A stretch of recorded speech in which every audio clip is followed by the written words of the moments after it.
الصلاة جامعة، الصلاة جامعة، الصلاة جامعة. استقيموا استقيموا وسووا الصف واعلموا أنكم بين يدي الله عز وجل. صلوا صلاة مودع أثابكم الله. استقيموا يرحمكم الله.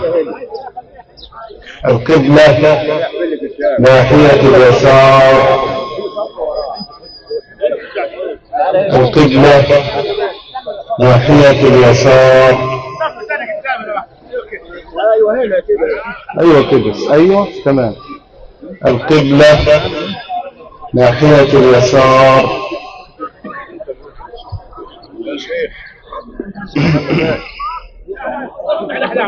القبلة ناحية اليسار.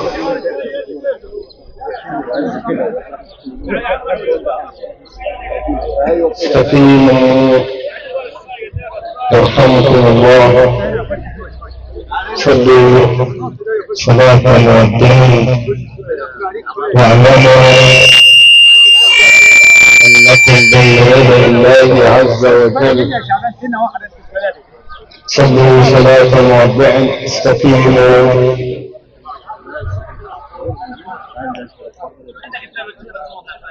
اعلموا أن صلاة العيد مثلها مثل سماع الخطبة. كان النبي يأمر بالصلاة ويأمر بسماع خطبة العيد. استقيموا رحمكم الله. الله أكبر.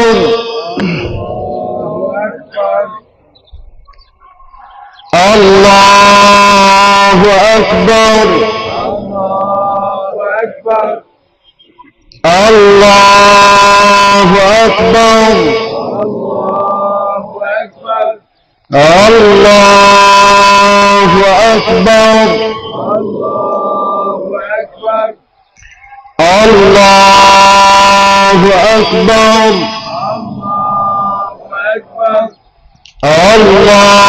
الله أكبر. الله أكبر.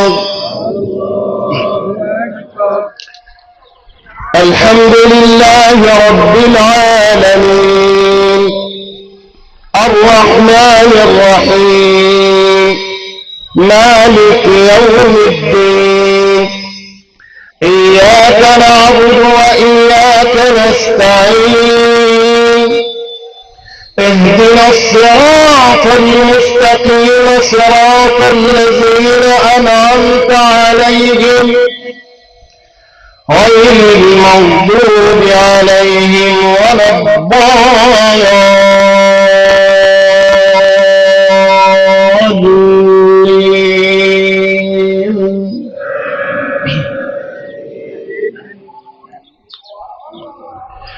لا تحرك به لسانك لتعجل به إنا علينا جمعه وقرآنه فإذا قرأناه فاتبع قرآنه ثم إنا علينا بيانه.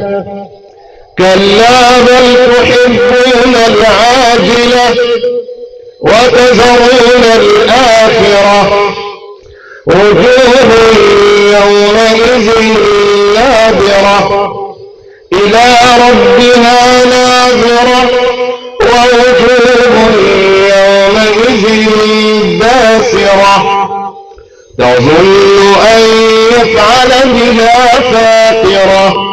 كلا إذا بلغت التراقي كلا إذا بلغت التراقي وقيل من راق وظن أنه الفراق والتفت الساق بالساق إلى ربك يومئذ المساق فلا صدق ولا صلى ولكن كذب وتولى ثم ذهب إلى أهله يتمطى أولى لك فأولى ثم أولى لك فأولى أيحسب الإنسان أن يترك سدى ألم يكن نطفة من مني يمنى ثم كان علقة فخلق فسوى فجعل منه الزوجين الذكر والأنثى أليس ذلك بقادر على أن يحيي الموتى الله أكبر.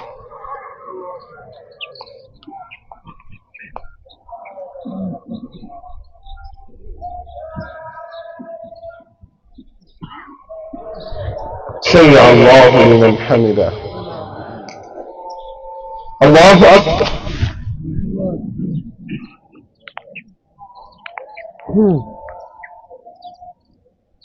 الله أكبر.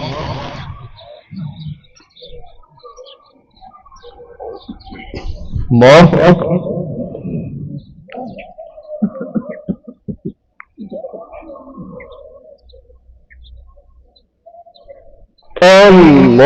أكبر.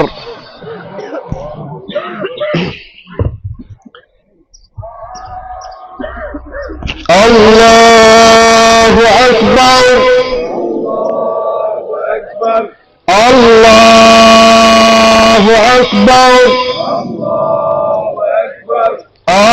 الله أكبر. الله أكبر.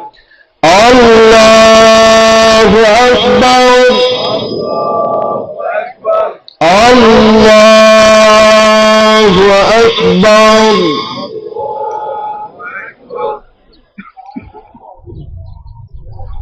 الحمد لله رب العالمين الرحمن الرحيم مالك يوم الدين إياك نعبد وإياك نستعين اهدنا الصراط المستقيم صراط الذين أنعمت عليهم غير المغضوب عليهم ولا الضالين.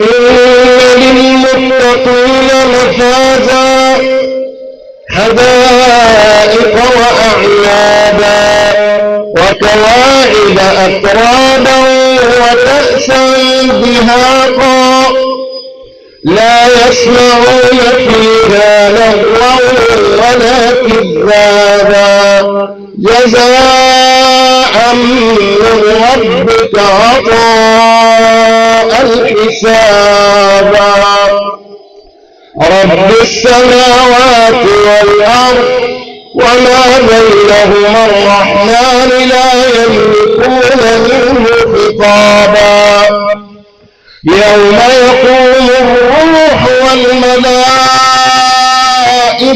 صفا لا يتكلمون إلا من أذن له الرحمن وقال صوابا ذلك اليوم الحق فمن شاء اتخذ إلى ربه مآبا إنا أنذرناكم عذابا قريبا يوم ينظر المرء ما قدمت يداه ويقول الكافر يا ليتني كنت ترابا. الله أكبر.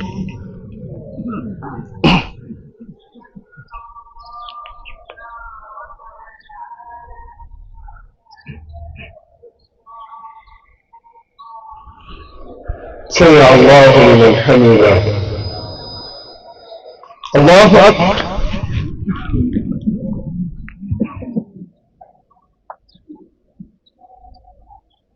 الله أكبر. الله أكبر.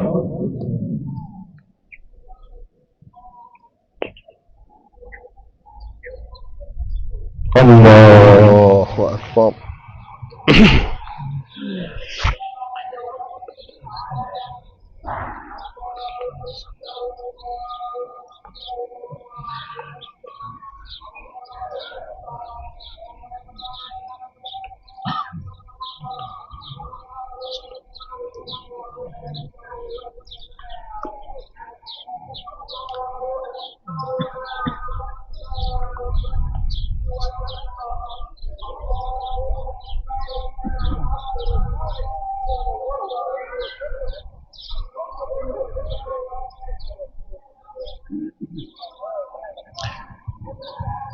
السلام عليكم ورحمة الله. السلام عليكم ورحمة الله.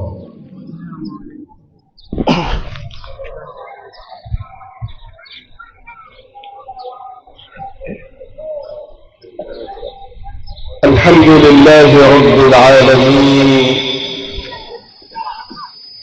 الله أكبر الله أكبر الله أكبر. الله أكبر الله أكبر الله أكبر. الله أكبر الله أكبر الله أكبر.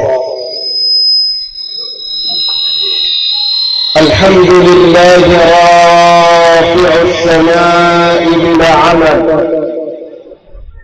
الحمد لله خالق الإنسان علمه البيان. الحمد لله على كل حال. الحمد لله على نعمة الإسلام. وأشهد أن لا إله إلا الله. الملك ملكه والحكم حكمه وإليه يرجع الأمر كله. وأشهد أن سيدنا وحبيبنا وعظيمنا وشفيعنا وقدوتنا سيد الأنام سيدنا محمد. اللهم صل وسلم وبارك عليك سيدي يا رسول الله، وعلى آلك وأصحابك ومن اهتدى بهديك وتخلق بأخلاقك وسار على نهجك إلى يوم الدين. أما بعد، فيا أحباب الحبيب المصطفى صلى الله عليه وسلم، قد مضى رمضان، مضى بطيب ما فيه من صالح الأعمال، مضى بصيام نهاره وبقيام ليله وبحلول القلوب على الأنفس. وجاء اليوم يوم الحصاد، يوم أن أخبر الحبيب محمد صلى الله عليه وسلم أن أمر النساء قبل الرجال أن يحضرن المصلى وأن يسمعن وعظ رسول الله صلى الله عليه وسلم. أتدرون لماذا؟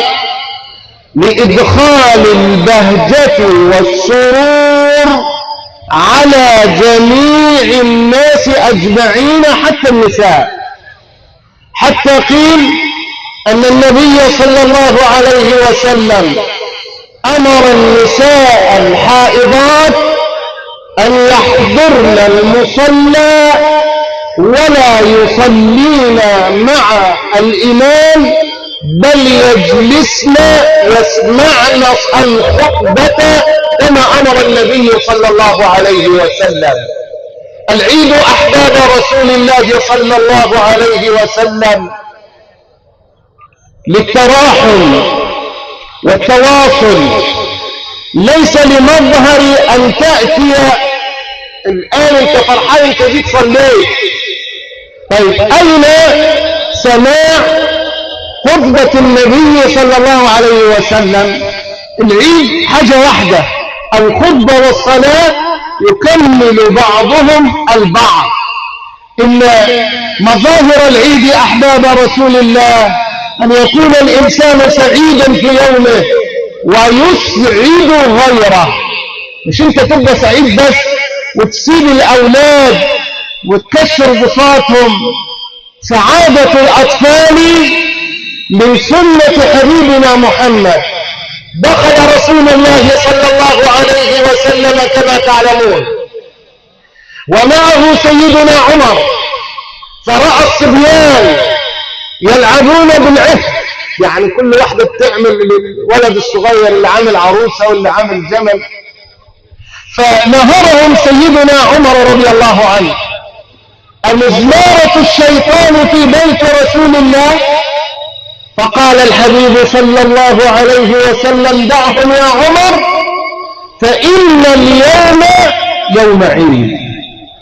أحباب الحبيب المصطفى صلى الله عليه وسلم، العيد كما تعلمون بعض الفقهاء أوصله إلى الواجب، يعني عليك تصلي. فاتك العيد، أمي أو أختي أو زوجتي في البيت فاتها العيد، تعمل إيه؟ لابد أن تصلي العيد منفردة ينفع، جماعة ينفع، إلى أن تغرب الشمس، هذا في رمضان. أما في غير رمضان فعليها العيد تصليه. اللي ما صلاش العيد أول يوم رمضان، أول يوم الضحية ينفع، ثاني يوم الضحية ينفع، ثالث يوم تصلي العيد.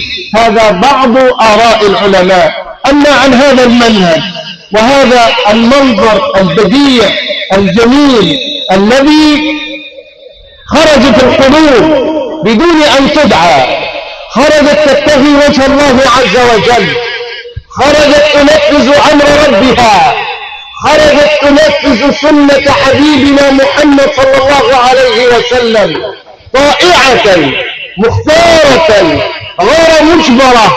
لم ترسل إلينا دعوات، ولم يأمرك أحدا بأن تذهب إلى هذا المكان، إنما وازع دينك وما في قلبك من حبك لربك وحب حبيبك محمد هو الذي جعلك تأتي لتصلي صلاة العيد. أحباب رسول الله، الكلام مزاحمني. أشكر كل أب وكل أم ربت جيلا حافظا للقرآن. أشكر كل أم علمت ولدها الحلال والحرام. أشكر كل أب سعى واجتهد وسعى ليأكل رزقا حلالا طيبا مباركا ليعف نفسه ويعلم ولده الخير، يعلمه القرآن أولا، ثم يعلمه منهج حبيبنا محمد صلى الله عليه وسلم، فيخرج الابن الصالح البار بوالديه متصلا لقول الله تبارك وتعالى: وبالوالدين إحسانا. فالإحسان إلى والديك، ربيانك صغيرا، زرع فيك الخير، علماك القرآن، علماك وجعلك أستاذا جامعيا مثلا، أو معلما في هذه المدرسة، أو صانعا، أو كيميائيا، أو طبيبا، أو إماما، أو ناشرا للدعوة. اشكر رب العالمين أولا، ثم اشكر والديك على أن ربياني، وقل رب ارحمهما كما ربياني صغيرا. أحباب الحبيب المصطفى، قلت لكم الكلام كثير يزاحمني، الله سبحانه وتعالى أسأل ونحن في هذا الجمع أن يرحم أناسا كانوا معنا فارقونا، اللهم اغفر لهم وارحمهم واعف عنهم وأسكن قبورهم وأدخل عليهم روحا وريحان. أقول قولي هذا وأستغفر الله العظيم لي ولكم. اللهم اغفر لي ذنبي ويسر لي امري واحلل عقدة من لساني. الله أكبر الله أكبر الله أكبر الله أكبر الله أكبر الله أكبر الله أكبر الله أكبر الله أكبر. الحمد لله رب العالمين، وأشهد أن لا إله إلا الله الملك الحق المبين، وأشهد أن سيدنا وحبيبنا وعظيمنا وشفيعنا وقدوتنا سيد الأنام سيدنا محمد. اللهم صل وسلم وبارك عليك سيدي يا رسول الله، وعلى آلك وأصحابك ومن اهتدى بهديك وتخلق بأخلاقك وسار على نهجك إلى يوم الدين. أما بعد، فيا أحباب الحبيب المصطفى صلى الله عليه وسلم، من هدي حبيبنا ومنهج سنة حبيبنا صلى الله عليه وسلم أنه من أتى من طريق فليرجع من أخرى. يريد حبيبنا صلى الله عليه وسلم أن يوصل ويؤصل بصلة التراحم والترابط والود. الله سبحانه وتعالى قال: وأولو الأرحام بعضهم أولى ببعض، رحمك أولى أن توصل قبل أن تصل لي أنا، صل رحمك. استيقظ في الصباح وقدم قدم والديك إن كان على قيد الحياة، وإن كان قد فارق الحياة فترحم عليهم، واطلب من الله أن يبارك لك في أبنائك، ويبارك لك في أهلك، ويبارك لك في ذريتك. وقل كما قلنا: رب ارحمهما كما ربياني صغيرا. أحباب الحبيب، مقولة في عقول الناس فاسدة، يقولون: مالكش عدوين؟ يقول له: أصل أنا ملياش ضرايب. الخايب اللي بعيد عن منهج ربنا، يا رب مالكش عدوين، يقول له: أصل أنا ملياش ضرايب. وقديما قالوا الجماعة اللي يمروا على المصاطب: لا تميلن إلى عم ولا خال. لا حول الله. العم سند، العم أب بعد الأب، والخال أب. هكذا قال النبي حينما وقف ومسك سيدنا سلمان وقال: هذا خالي.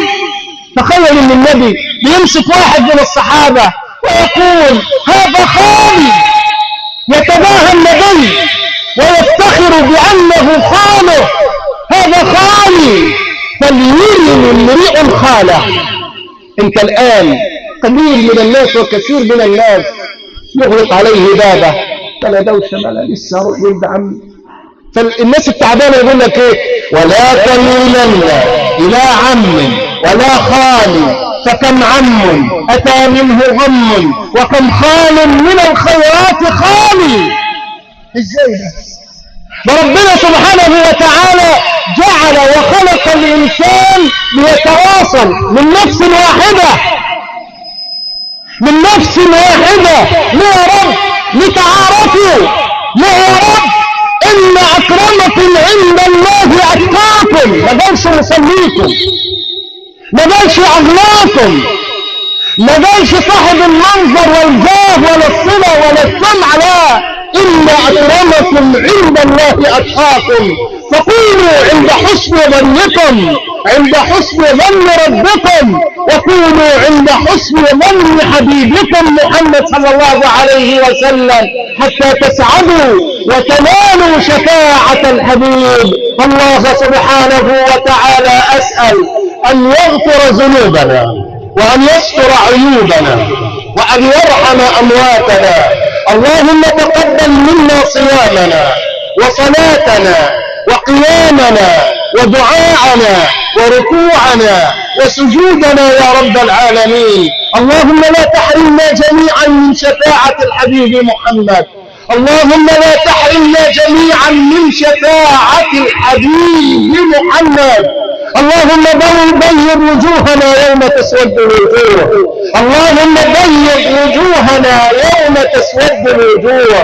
اللهم احشرنا مع الذين قلت فيهم، مع النبيين والصديقين والشهداء والصالحين، وحسن أولئك رفيقا. جزاكم الله خيرا. تقبل منا ومنكم صالح الأعمال. كل عام أنتم بخير. بارك الله فيكم وجزاكم الله خيرا.